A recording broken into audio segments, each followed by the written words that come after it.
Welcome to The Terrible Take, a daily segment telling Steeler Nation what's on our minds.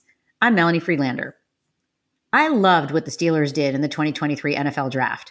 In my humble opinion, every selection had appropriate value, and there's reason to be optimistic that every player from that draft class will continue to contribute, even the two seventh-rounders. That's pretty remarkable.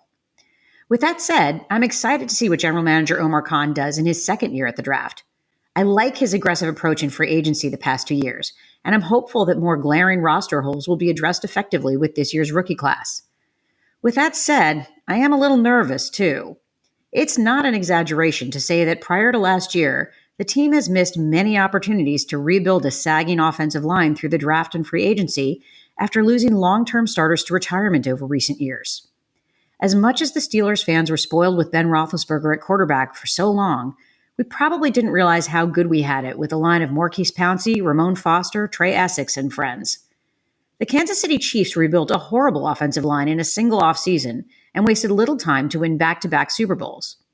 If there was any doubt about the importance of the O-line, that certainly answered the question.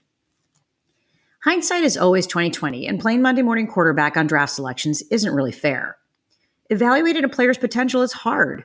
There are so many factors that determine whether a player will succeed in the NFL, including scheme, coaching, surrounding team talent, mentoring, team culture, and on and on. But if you do redraft exercises, it's nothing short of excruciating to see the O-line talent that the Steelers have missed on. Reaching for Kenny Pickett at number 20 overall instead of center Tyler Linderbaum 5 picks later in 2022.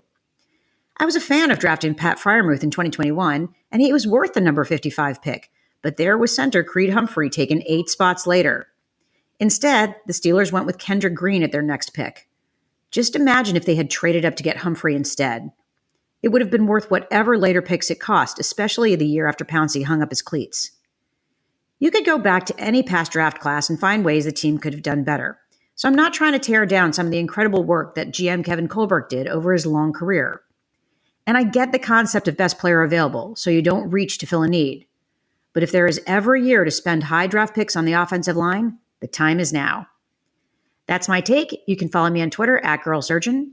Check out The Terrible Take every day at 5 p.m. Eastern Time. Follow us on SteelersDepot.com and check out The Terrible Podcast with Dave Bryan and Alex Kozora every Monday, Wednesday, and Friday.